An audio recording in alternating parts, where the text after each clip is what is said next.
jadi swasta yang masuk itu memang yang mengejar profit, bukan maksimum di sini, enggak. Ya, kita masih di kereta Ragawa ya, jurusan Banyuwangi menuju Surabaya. Untuk kita sambung lagi menuju Jakarta. Kita ngomongin soal pengelolaan sampah nih Pak. Ya. Kita tahu bahwa ketercukupan anggaran baik dari pemerintah pusat, daerah maupun pemerintah desa itu selalu dalam kondisi yang kurang. Sehingga kita perlu peran serta dari berbagai pihak untuk pendanaan dan pembiayaan, termasuk diantaranya adalah swasta. Tapi kan nggak semua swasta bisa kita andalkan untuk bisa masuk ke dalam sektor persampahan ini. Ada persyaratan-persyaratan minimum yang harus dipenuhi, ya Pak ya? Ya. Nah, ini kita pengen tahu nih ya, swasta yang model gimana yang paling mungkin untuk dia bisa berusaha di sektor pengelolaan sampah ini. Ya, makasih Mas Sony. Betul. Swasta yang masuk di sini bukan swasta yang tidak punya kriteria ya. Satu diantaranya adalah swasta itu kan paling sangat melihat apakah ini cash flow mereka bisa cash flow ya, dari aspek kapital. Cash flow mereka, kapitalnya nomor 2 apa soalnya? Nomor 2 adalah berapa lama mereka harus ada di pasar ini dan berapa pengembalian itu, pengembalian modalnya bisa akan terjadi. Yang ketiga adalah itu skala ekonominya. Skala ekonomi dari usaha sampah itu.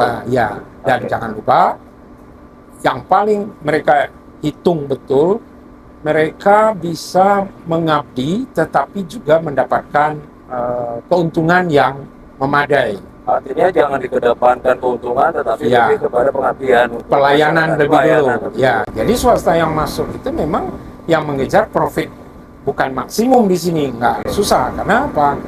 Karena biayanya besar, pengembaliannya lama, ya kan? Nah itu kan terseleksi dengan sendirinya swasta. Biaya modalnya besar, tapi pengembaliannya lama. Jadi dengan karakter yang khusus itu, ditambah lagi dengan swasta ini betul-betul pengabdi lingkungan. Jadi yang masuk ke sini betul-betul orang-orang yang punya background paham tentang lingkungan, tetapi juga paham tentang bagaimana berbisnis di sini, gitu ya. Ya, kalau saya swasta nih ya, pasti saya akan memilih dari satu siklus pengelolaan sampah. Ini kan ada banyak unit-unit usahanya ya Pak ya. Ya kalau saya swasta pasti saya akan memilih di antara itu yang mana yang paling seksi. Artinya yang mana yang paling menguntungkan. Cepat balik ya. Cepat balik. Dalam pengalaman Pak Aam, ini bagaimana nih? Mana yang paling menguntungkan yang biasanya dianggap menarik bagi swasta? Ya, sudah terjadi Mas Sony. Jadi kita kembali ke subsistem ya, satu siklus itu. Subsistem pengumpulan, subsistem pengolahan, kemudian ada subsistem mentransportannya, pengangkutan sampai ke tempat pemrosesan akhir.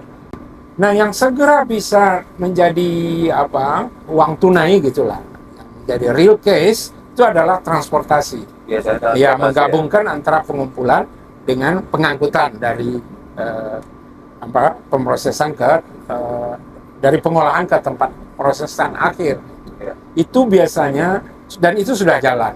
Kenapa? Karena itu langsung kontraknya ada, rupiahnya jelas. Nah, swasta pertama pada level pertama tertarik di situ. Tapi jangan lupa Mas Sony, swasta yang di persampahan ini adalah pendekatannya industrial ya. Dia dalam satu siklus lengkap, mulai dari sistem subsistem pengumpulan sampai dengan pemrosesan akhir. Karena kalau tanpa pendekatan industrial tersebut, pangsa pasarnya dia mungkin tidak bisa diwujudkannya. Sedangkan kalau industrial itu kan mengacu kepada porsi pasar mana, berapa dia ada di situ, sehingga swasta betul-betul mulai menghitung betul. Ya, jadi nggak bisa dilepaskan sendiri per unit usaha, tetapi harus dilihat dalam satu siklus pengolahan sampah supaya permasalahan sampah bisa teratasi. Ya, betul. Oke, baik. Bagi yang berminat untuk bertanya jawab terkait dengan pengelolaan sampah dan peran serta swasta, silakan aja di kolom komen dan jangan lupa subscribe serta like dan share ya.